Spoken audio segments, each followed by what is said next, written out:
O áudio desse livro está sendo gravado por Leda Ludwig. O Grande Conflito. Uma saga milenar e seu final surpreendente.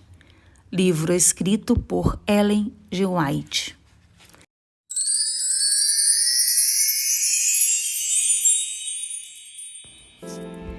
Que bom que você separou este tempo para estar aqui comigo, para a leitura do livro O Grande Conflito. Mas, antes de iniciar a gravação deste capítulo, eu peço que você, novamente, participe comigo deste trabalho, deixando o seu joinha e se inscrevendo neste canal, para que o YouTube entenda realmente que esta mensagem é muito importante. E assim você estará me ajudando a levar esta mensagem, a pregar o Evangelho àqueles que ainda não conhecem a Cristo. Olá, você já está com seu livro aberto para lermos juntos o capítulo 23? O capítulo 23 traz o tema O Santuário. E nesse capítulo será esclarecido o mistério do santuário. O texto bíblico, que acima de todos os outros, tinha sido não apenas o alicerce, mas a coluna central da fé adventista, foi a declaração: até 2300 tardes e manhãs, e o santuário será purificado. Daniel 8, verso 14. Essas eram as palavras familiares para todos aqueles que acreditavam no breve retorno do Senhor. Mas Cristo não voltou. Os fiéis sabiam que a palavra de Deus não pode falhar. Então, era sua interpretação das profecias que deviam estar equivocada. Mas onde estava o erro? Deus havia conduzido seu povo durante o grande movimento adventista. Portanto, o Senhor não permitiria que ele terminasse em trevas e desapontamento. Condenado com falso e fanático, embora muitos tenham abandonado os cálculos dos períodos proféticos e negado o movimento que se baseou neles, outros não se mostraram dispostos a renunciar aos pontos de fé e à experiência que as Escrituras e o Espírito exaltaram. Era seu dever se apegar firmemente às verdades que já haviam compreendido. Com oração fervorosa, estudaram as Escrituras a fim de descobrir qual era o erro.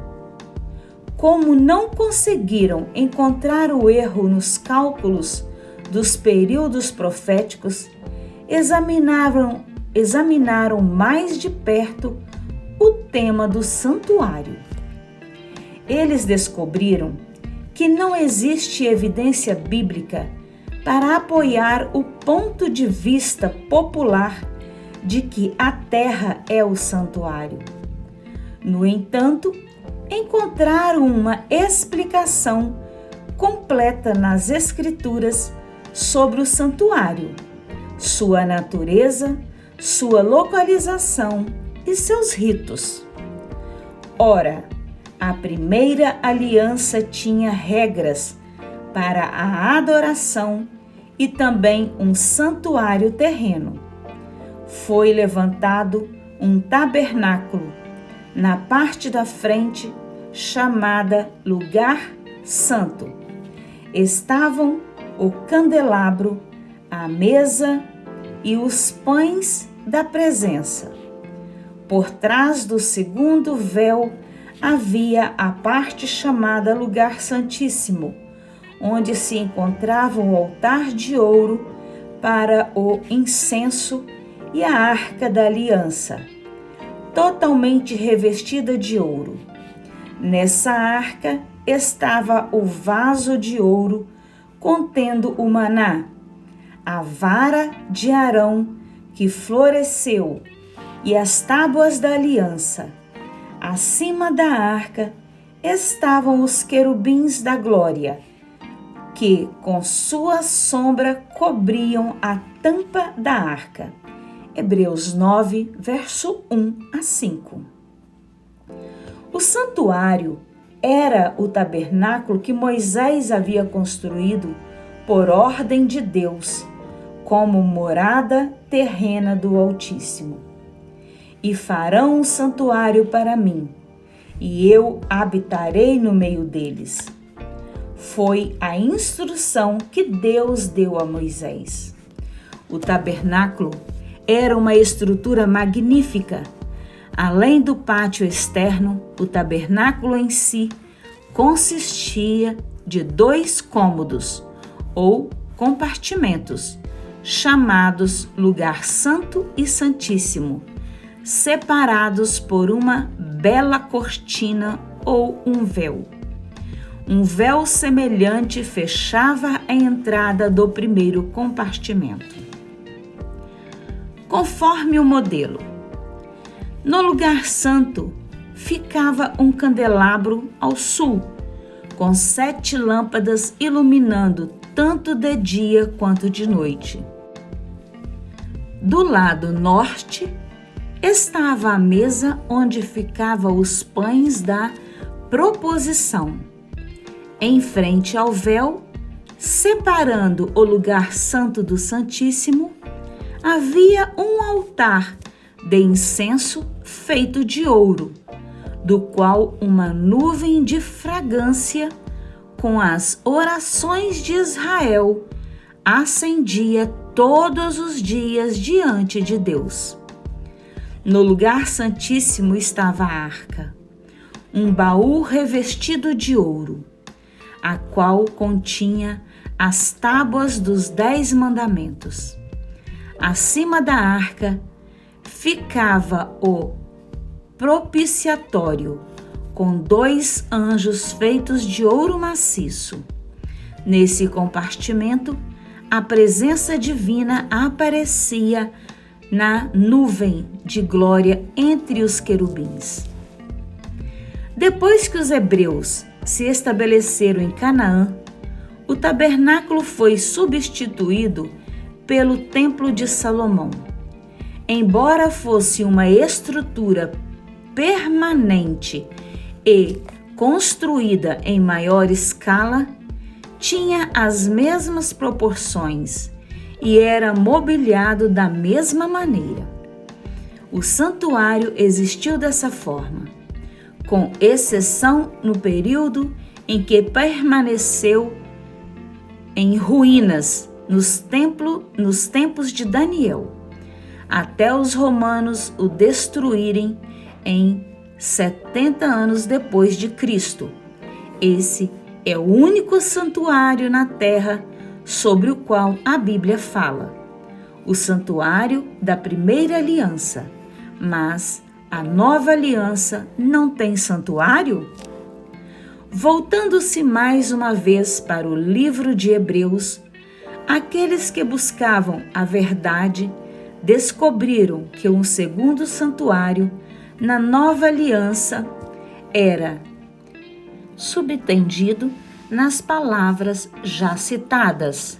Ora, a primeira aliança tinha regras para a adoração e também um santuário terreno.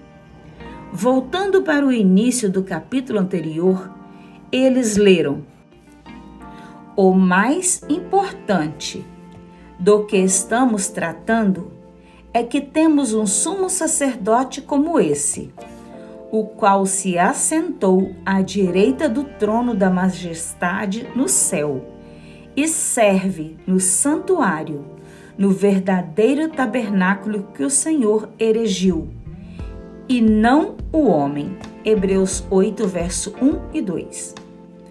Aqui, a Bíblia revela o santuário da nova aliança. Moisés fez o santuário da primeira aliança.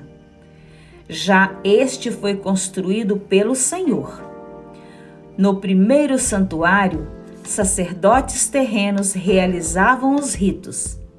Neste, Cristo, nosso grande sumo sacerdote, ministra à destra de Deus. Um santuário ficava na terra, o outro está no céu. O tabernáculo construído por Moisés seguiu um modelo. O Senhor instruiu: façam tudo como eu lhe mostrar, conforme o modelo do tabernáculo e de cada utensílio. Êxodo 25, verso 9. Tenha o cuidado de fazê-lo segundo o modelo que lhe foi mostrado no monte. O primeiro tabernáculo era uma ilustração para os nossos dias, indicando as ofertas e os sacrifícios oferecidos. Seus lugares santos eram cópias das coisas que estão nos céus. Os sacerdotes serviam num santuário que é cópia e sombra daquele que está nos céus. Cristo não entrou em santuário feito por homens, uma simples representação do verdadeiro. Ele entrou nos céus para agora se apresentar diante de Deus em nosso favor. O santuário celestial é o grande original.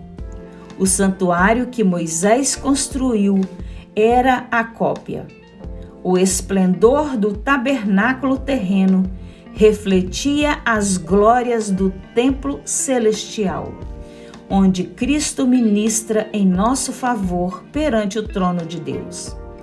O santuário terreno e seus serviços ensinavam verdades importantes, não apenas sobre o santuário celestial, mas também sobre a nossa redenção. Os dois compartimentos. O lugar santo do santuário celestial é representado pelos dois compartimentos do santuário terrestre. João recebeu em visão uma visão do templo de Deus do céu. Ali ele viu ardendo diante do trono 7 tochas de fogo. Viu um anjo que trazia um incensário de ouro. A ele foi dado muito incenso para oferecer com as orações de todos os santos sobre o altar de ouro diante do trono. Nessa visão, o profeta contemplou o primeiro compartimento do santuário celestial e enxergou ali 7 tochas de fogo e o altar de ouro, que o candelabro de ouro e o altar de incenso representavam no santuário terreno.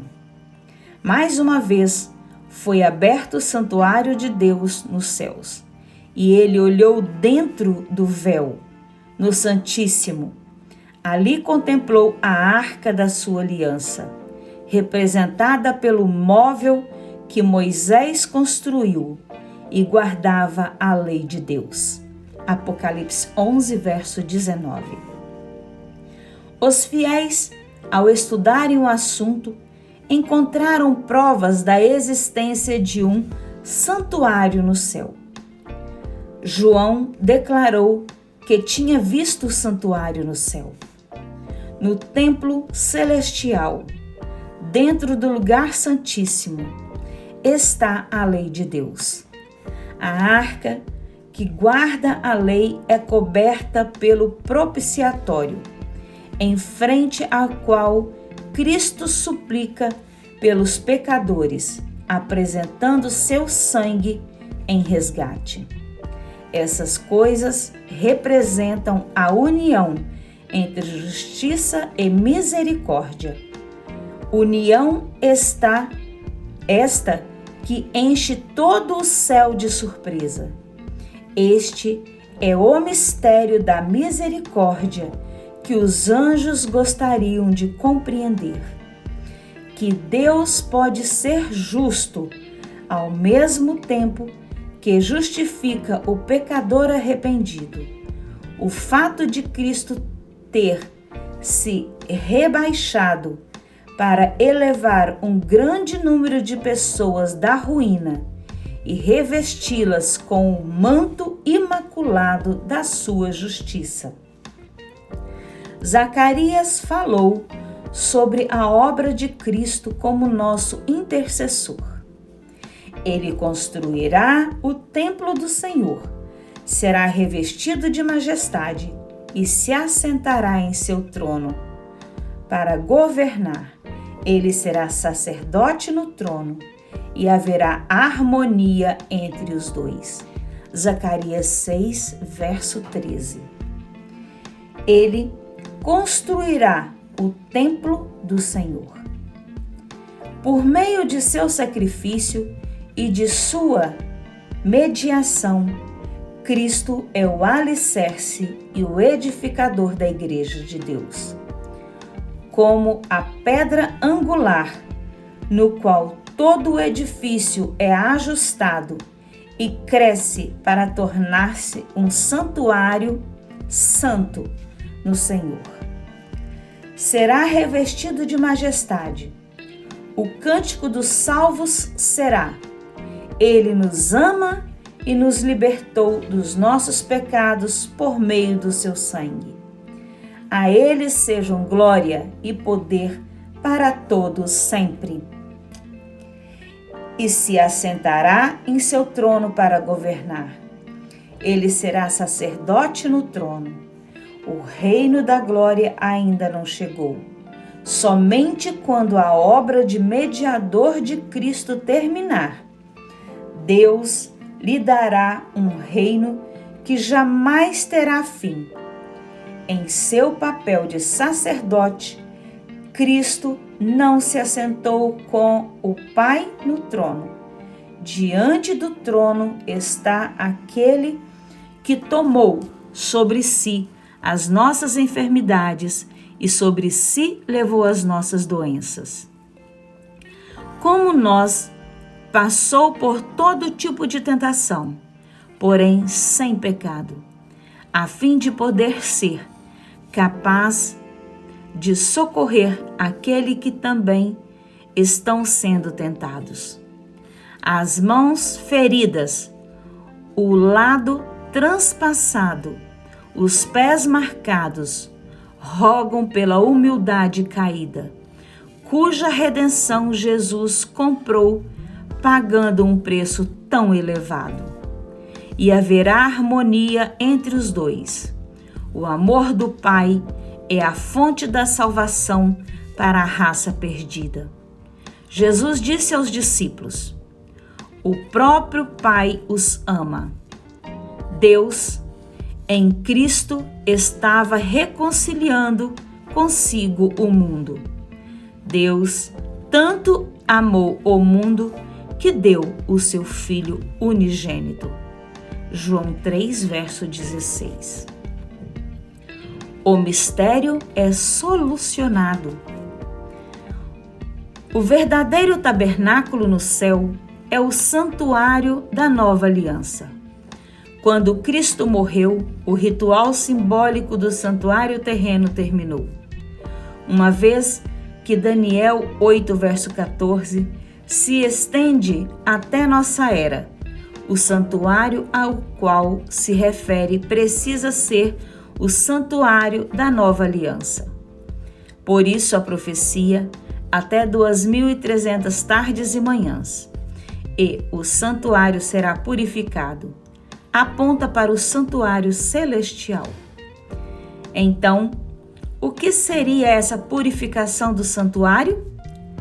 Seria possível haver alguma coisa no céu que necessitasse ser purificada? Hebreus 9 ensina com toda clareza a purificação tanto do santuário terreno quanto do celestial. De fato, segundo a lei, quase todas as coisas são purificadas com sangue, e sem derramamento de sangue não há perdão. Porquanto era necessário que as cópias das coisas que estão nos céus fossem purificadas com esses sacrifícios, mas as próprias coisas celestiais com sacrifícios superiores, ou seja, o precioso sangue de Cristo. A purificação.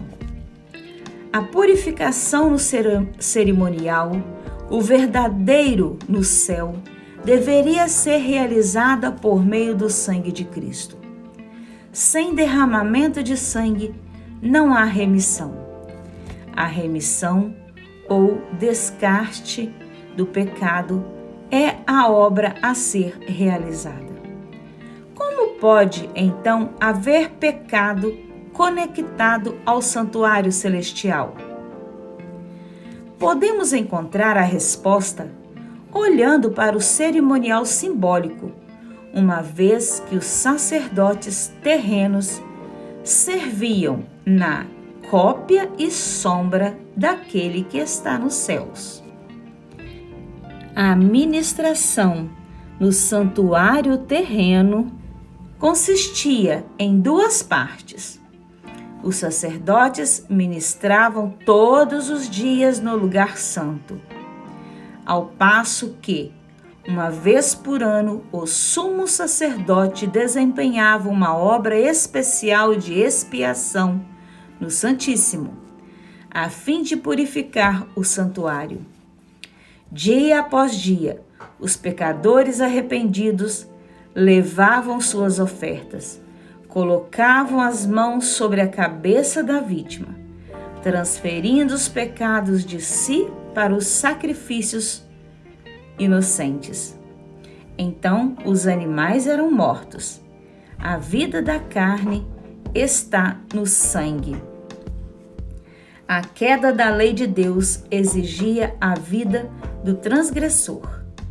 O sacerdote levava o sangue, que representava a vida do pecador, cuja culpa a vítima carregava, para dentro do lugar santo e o aspergia em frente ao véu, atrás do qual estava a lei que o pecador havia transgredido.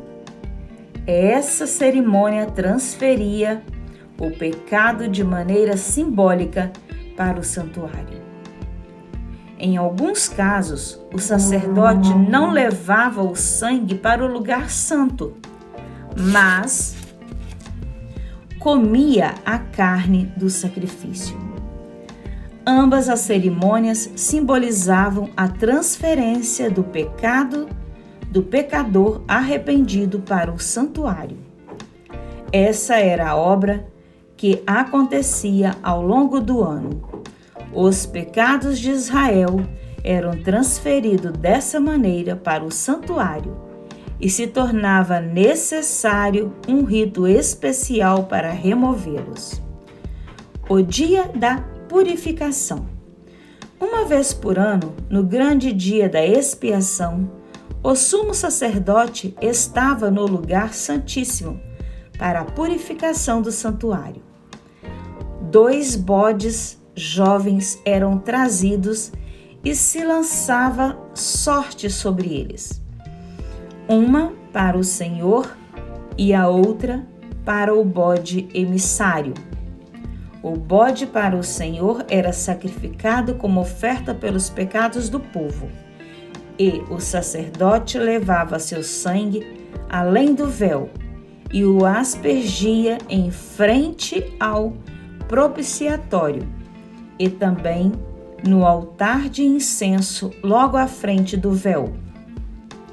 Então colocará as 2 mãos sobre a cabeça do bode vivo e confessará todas as iniquidades e rebeliões dos israelitas, todos os seus pecados, e os porá sobre a cabeça do bode. Em seguida, enviará o bode para o deserto, aos cuidados de um homem designado para isso. O bode levará consigo todas as iniquidades deles para um lugar solitário, e o homem soltará o bode no deserto. O bode emissário nunca mais entraria no acampamento de Israel. A cerimônia tinha o propósito de impressionar os israelitas quanto à santidade de Deus e seu ódio ao pecado. Todos os israelitas tinham a obrigação de examinar o próprio coração, enquanto essa obra de expiação prosseguia. Todos os negócios eram deixados de lado e Israel passava o dia em oração, jejuando e sondando o coração. Deus aceitava um substituto no lugar do pecador, mas o sangue da vítima não cancelava o pecado. Em vez disso, o pecado era transferido para o santuário. Ao oferecer o sangue, o pecador reconhecia a autoridade da lei, confessava seu pecado e expressava fé no Redentor por vir, mas ainda não estava completamente livre da condenação da lei. No dia da expiação, o sumo sacerdote pegava um sacrifício da congregação e entregava no lugar santíssimo. Ele aspergia o sangue dessa oferta no propiciatório, diretamente sobre a lei, a fim de satisfazer suas exigências. Como mediador, tomava os pecados sobre si e os levava para fora do santuário. Colocando as mãos sobre a cabeça do bode emissário, transferia simbolicamente todos esses pecados de si para o bode. Então o bode era levado embora e se considerava que os pecados haviam sido separados do povo para sempre. A realidade celestial. O que acontecia de maneira simbólica nos ritos do santuário terreno ocorre em realidade no santuário celestial. Após sua ascensão, nosso Salvador começou a obra de sumo sacerdote. Cristo não entrou em santuário feito por homens, uma simples representação do verdadeiro. Ele entrou nos céus para agora se apresentar diante de Deus em nosso favor. O cerimonial do sacerdote no primeiro compartimento, atrás do véu, que separava o lugar santo do pátio exterior, representa a obra que Cristo começou quando ascendeu. No serviço diário, o sacerdote apresenta perante Deus o sangue da oferta pelo pecado e também o incenso que subia com as orações de Israel. De maneira semelhante, Cristo apresentou seu sangue diante do Pai em súplica pelos pecados. Ele ofereceu as orações dos fiéis arrependidos com a fragrância da sua justiça. Esse foi o ministério no primeiro compartimento do santuário celestial. Pela fé, os discípulos de Cristo o seguiram até esse primeiro compartimento quando ele ascendeu ao céu. Era nisso que sua esperança se concentrava. Temos esta esperança como âncora da alma, firme e segura, a qual adentra o santuário interior. Por trás do véu, onde Jesus, que nos precedeu, entrou em nosso lugar, tornando-se sumo sacerdote para sempre. Pelo seu próprio sangue, ele entrou no Santo dos Santos, de uma vez por todas, e obteve eterna redenção. Por 18 séculos, essa obra prosseguiu no primeiro compartimento do santuário. O sangue de Cristo obteve perdão e aceitação dos pecados arrependidos junto ao Pai. Mas seus pecados continuavam registrados nos livros. Assim como no cerimonial simbólico havia uma obra de expiação no fim do ano, antes que a obra de Cristo em prol da humanidade termine, há um trabalho de expiação a ser feito para remover os pecados do santuário. Isso começou quando as 2.300 tardes e manhãs terminaram. Nessa ocasião, nosso sumo sacerdote entrou no lugar santíssimo para purificar o santuário. Um julgamento. Na obra da nova aliança, os pecados dos pecadores arrependidos são colocados sobre Cristo pela fé e transferidos de fato para o santuário celestial.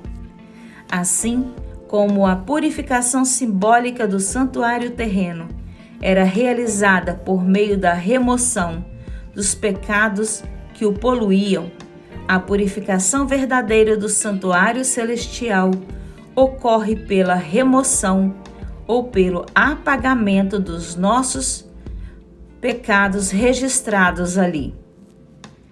No entanto, antes que isso aconteça, deve haver um exame dos livros de registro para determinar quem, por meio de arrependimento e fé em Cristo, tem direito aos benefícios de sua expiação. Logo, a purificação do santuário envolve uma obra de investigação, uma obra de juízo antes da vinda de Cristo, pois quando ele vier, sua recompensa estará consigo para dar a cada um segundo suas obras. Apocalipse 22, verso 12. Assim, aqueles que seguiram a luz da palavra profética viram que, em vez de vir à terra no fim das 2.300 tardes e manhãs em 1844, Cristo entrou no lugar santíssimo do santuário celestial, a fim de realizar a obra final da expiação em preparo para a sua vinda. Quando Cristo, pelo poder do seu sangue, remover os pecados de seu povo do santuário celestial, no término da sua ministração, ele os colocará sobre Satanás, que suportará a pena final. O bode emissário era mandado para uma terra desabitada, a fim de que nunca mais voltasse à congregação de Israel. Da mesma forma, Satanás será banido para sempre da presença de Deus e de seu povo. Sua existência será apagada na destruição final, tanto do pecado quanto dos pecadores. Que leitura gostosa de fazer foi essa leitura do capítulo 23, onde foi esclarecido o mistério do santuário. Agora nós sabemos que Cristo, em 1844, ele não viria aqui a essa terra. Não era a época dele vir. Nesse ano foi a época que ele entrou no lugar santíssimo, lá no céu, para realizar a obra final de expiação, para preparar a sua segunda vinda. Cristo, pelo poder do seu sangue, A partir desse ano, Ele começou a remover o pecado do seu povo, o meu pecado, o seu pecado, para que assim nós possamos estar prontos, aí sim, para a sua segunda vinda. Que Deus maravilhoso que nós temos, que Cristo maravilhoso que nós temos. Eu só posso dizer amém, amém, amém. Eu aguardo você na leitura do próximo capítulo. Que Deus nos abençoe. Que Deus maravilhoso que nós temos. Este quadro que você está vendo é a playlist que eu deixo aqui para você acompanhar todos os vídeos que você ainda não viu. É só clicar nele.